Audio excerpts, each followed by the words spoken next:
Assalamualaikum warahmatullahi wabarakatuh. Perkenalkan, nama saya Sherly Lestari. Saya akan mempresentasikan tugas Praktikum 1 dan Praktikum 2. Pengembangan makanan lokal daerah Bengkulu. Praktikum 1. Nama makanan lokal Bengkulu. Nama makanan lokal 1. Pendap. 2. Pagar hiu. 3. Rebung asam mundak liling. 4. Lemang tapai. 5. Kelima, gulai pisang. Keenam, lemah. Ketujuh, baitat. Kedelapan, tempuyak. Kesembilan, kue lepek binti. Kesepuluh, kue koja.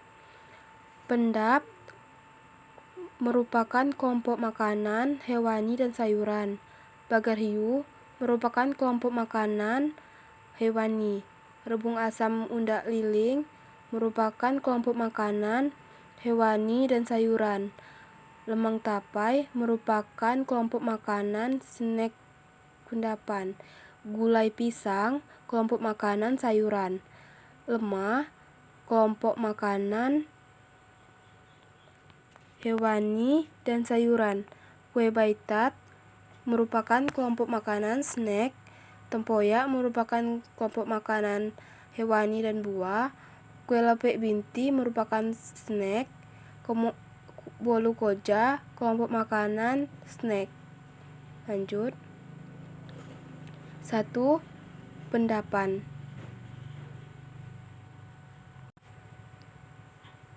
Pendap merupakan salah satu makanan khas di Provinsi Bengkulu.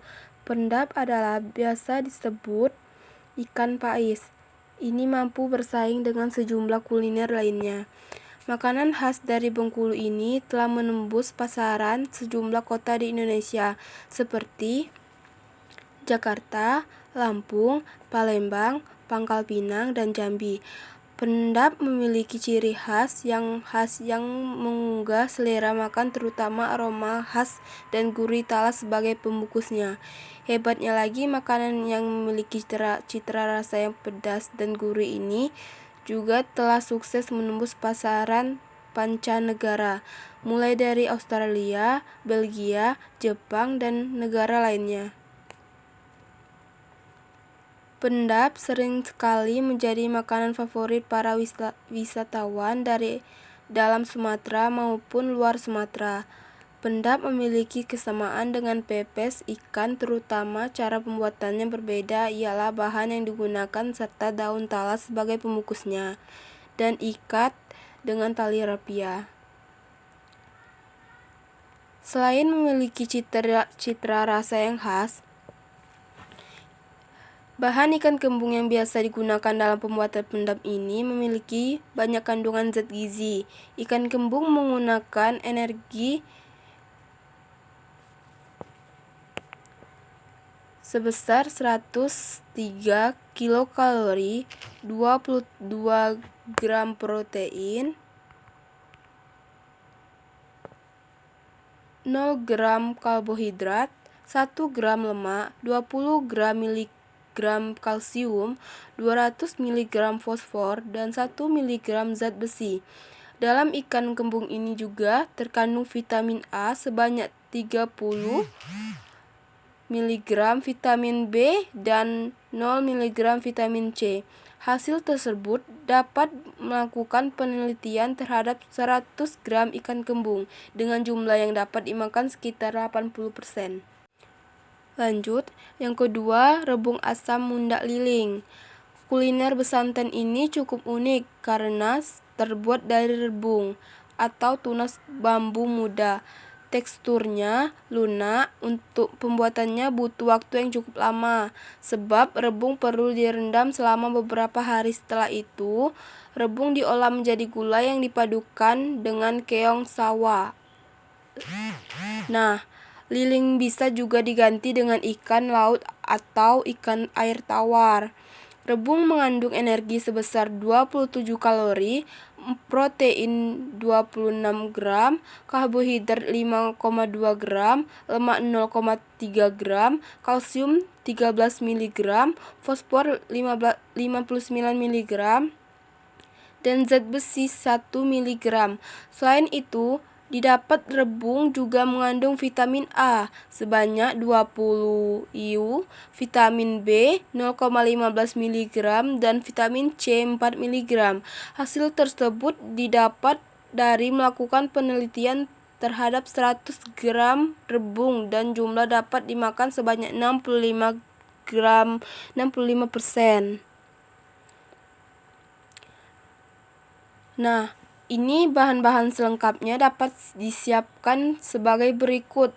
Rebung dipotong memanjang, siapkan lilin atau keong, siapkan santan, siapkan jahe, siapkan batang serai, siapkan batang daun bawang, bumbu, siapkan bawang putih, siapkan bawang merah, siapkan buah cabai keriting, siapkan kunyit, siapkan garam, siapkan lengkuas. Cara memasak. 1. Masukkan bumbu yang dihaluskan dan serai serta jahe ke dalam wajan. Masukkan juga santan sambil diaduk hingga mendidih. Masukkan rebung asam, tambahkan ikan lele atau ikan. Setelah matang, tambahkan daun bawang, aduk sebentar lalu angkat dan hidangkan. Lanjut, lemang tapai. Lemang tapai merupakan salah satu cemilan tradisional khas Bengkulu, Sumatera Barat yang dikenal akan kelezatannya yang tiada tara. Lemang terbuat dari beras ketan putih yang dibumbui dengan kemiri dan bawang putih, yang dibungkus oleh daun pisang dan dibakar di dalam bambu yang sudah dilubangi selama kurang lebih 4-5 jam. Sedangkan tapainya terbuat dari ketan hitam yang difermentasikan dengan ragi selama kurang lebih 2 hari 2 malam hingga berair dan beraroma. Cara penyajian gampang sekali. Lemang yang sudah dimasak tadi disiram dengan ketan hitam yang sudah difermentasikan, rasanya tentu saja gurih dan nikmat yang pastinya bikin ketagihan. Nah, beginilah bentuk lemang tapai. Uniknya cemilan tradisional ini, kegemaran masyarakat Melayu ini sering disajikan sebagai oleh-oleh hantaran dalam suatu ritual acara seperti pernikahan dan khatanan. Lemang tapai dibawa oleh pengantin laki-laki yang akan menikah seorang gadis. Lemang yang dibawa oleh calon pengantin laki-laki ini dibawa oleh pihak keluarga calon perempuan untuk memberitahukan kepada masyarakat bahwa acara pernikahan akan digelar keesok harinya. Biasanya, lemang dipotong tipis-tipis dan dibagikan ke setiap rumah sebagai undangan pernikahan. Jika lemang sudah diterima, para ibu-ibu akan datang keesokan harinya dengan membawa kue hasil buatannya di rumah untuk dimakan bersama. Ritual ini terkenal dengan nama Nau. Dalam acara pernikahan, lemang tidak hanya berfungsi sebagai undangan saja, melainkan juga sebagai balasan bawaan untuk keluarga pengantin laki-laki dan untuk orang-orang yang telah berjasa terhadap kelangsungan acara hajatan dan para undangan tersebut. Begitulah pula acara kekhitanan. Nah, ternyata gizi yang terkandung dalam beras ketan itu banyak loh. Kalau beras ketan putih mengandung energi sebesar 602 kilokalori, protein 6,7 gram, karbohidrat 79,4 gram, lemak 0,7 gram, kalsium 20 mg, fosfor 148 mg, dan zat besi 1 mg. Selain itu, di dalam beras ketan putih juga mengandung vitamin A sebanyak 0 IU, vitamin B 0,6 mg, dan vitamin C 0 mg. Hasil tersebut didapat melakukan penelitian terhadap 100 gram beras ketan putih. Dengan jumlah yang dapat dimakan sebanyak 100%, beras ketan putih dapat membantu menyembuhkan batuk dan menghilangkan uap yang terakumulasi dalam paru-paru. Sedangkan tapai beras ketan hitam mengandung energi sebesar 166 kilokalori, protein 3,8 gram, karbohidrat 34 gram, lemak 1 gram, kalsium 8 gram, fosfor 106 mg, dan zat besi 1,6 mg. Selain itu, di dalam tapai beras ketan hitam juga mengandung vitamin A sebanyak 0, vitamin B 0,2 mg, dan vitamin C 0 mg. Lanjut, gulai pisang. Gulai pisang adalah makanan khas dari Bengkulu yang sudah ada pada zaman nenek moyang.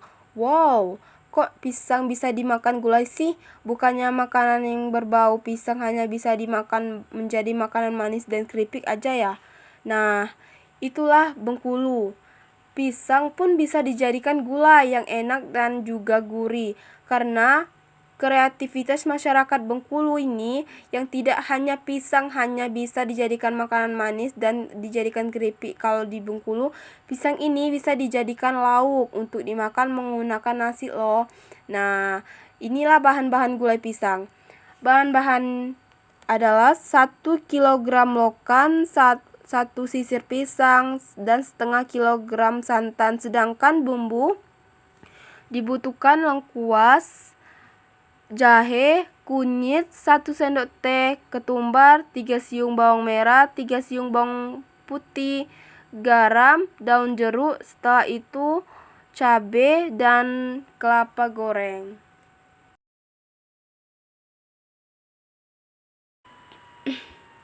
Lemang. Lemang adalah sebuah nama makanan khas Terjang, Provinsi Bengkulu. Komposisinya terdiri dari rebung yang dicincang, kemudian dicampur ikan mujair atau ikan sepat. Setelah cincangan rebung dicampurkan dengan ikan tersebut, diaduk, maka adonan tersebut disimpan ke dalam wadah yang dilapisi dengan daun pisang dan ditutup rapat-rapat. Proses fermentasi ini membutuhkan waktu minimal selama 3 hari. Setelah itu baru lemang siap untuk dimasak dan sebagai lauk saat makan nasi. Selanjutnya, kue baitat. Kue baitat ini makanan tradisional masyarakat Bengkulu. Kue ini sudah ada sejak dulu. Baitat merupakan sejenis roti pipi agak tebal yang dipanggang mirip pizza. Baitat terbuat dari terigu, mentega, telur, gula, dan santan. Sementara bagian atas roti dilumuri selai nanas atau selai kelapa. Langkah pertama yang mesti dilakukan adalah mengocok gula pasir dan telur hingga mengembang.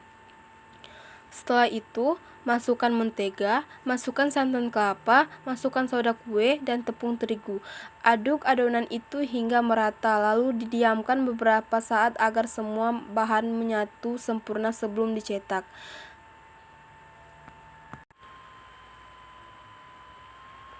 Dan biasanya menggunakan piring sebagai loyang agar bundarannya pas. Bagian atas kue dilumuri nanas agar makin enak. Setelah itu dipanggang sekitar 30 menit. Lanjut, tempoyak.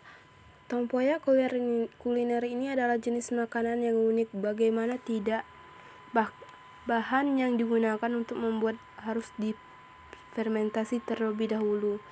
Adapun bahan tersebut adalah buah durian yang kemudian difermentasi sehingga menjadi cita rasa yang asam akibat proses fermentasi. Tempoyak tidak hanya dikenal di Bengkulu, tetapi juga di sejumlah daerah lainnya seperti Palembang, Lampung, Jambi, dan bahkan hingga ke Pulau Kalimantan di mana terkenal akan buah duriannya. Tempoyak ini baru bisa dimakan setelah dagingnya buah durian difermentasi selama 3-5 hari. Tempoyak juga sudah selanjutnya bisa diolah sesuai selera masing-masing. Ada juga yang memadukan tempoyak dengan ikan teri, ikan patin, ikan mujair, atau ikan mas. Selain itu, ada juga memasak tempoyak bersama campuran daging ayam atau menggunakannya sebagai sambal bumbu masakan. Lanjut, kue lempek binti. Lempek binti merupakan salah satu resep kue daerah khas Bengkulu yang akan kita bahas secara membuat dan menyajikannya. Kue lepek binti merupakan pengganan yang terbuat dari dasar ketan dan isinya gilingan daging sapi.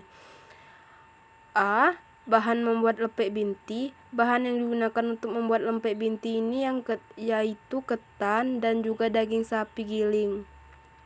Bahan-bahannya selengkapnya yaitu 200 gram tepung ketan, 75 ml santan kental, 150 gram daging giling, 3 butir bawang merah, 2 siung bawang putih, 100 ml santan, 2 sendok ketumbar bubuk, 1,5 sendok teh garam lengkuas, dan daun salam, daun pisang secukupnya untuk membungkus.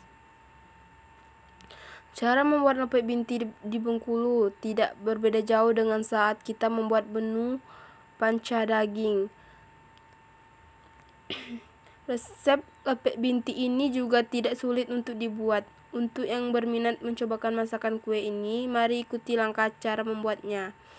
Haluskan bawang merah dan bawang putih, campurkan bersama daging giling, santan, lengkuas, salam, ketumbar, dan garam. Didihkan dan hingga santan mengering. Campurkan tepung ketan bersama santan dan garam hingga lepas dari wadah. Ambil setiap 1 sendok makan campuran tepung, pipihkan dan isi dengan 1 sendok teh campuran bahan-bahan halus. Bentuk bulat dan bungkus dengan daun pisang, demikian dan seterusnya. Lalu kukus hingga matang kira-kira 25 menit. Lanjut, bolu koja. Bolu koja merupakan kue basah tradisional yang berasal dari Bengkulu. Kue ini banyak disukai sebagai kalangan karena teksturnya yang sangat lembut, lembam, dan padat. Kue ini mirip seperti brownies. Kue ini umumnya berwarna hijau campuran daun suji dan daun pandan. Praktikum 2. Nah, di sini saya mengambil makanan khas Bengkulu yang saya akan paparkan lebih jelas, yaitu bagar hiu. Bagar hiu pada masa kolonial Belanda diketahui Soekarno pernah diasingkan ke Bengkulu pada tahun 1938 hingga 1942 di Bengkulu.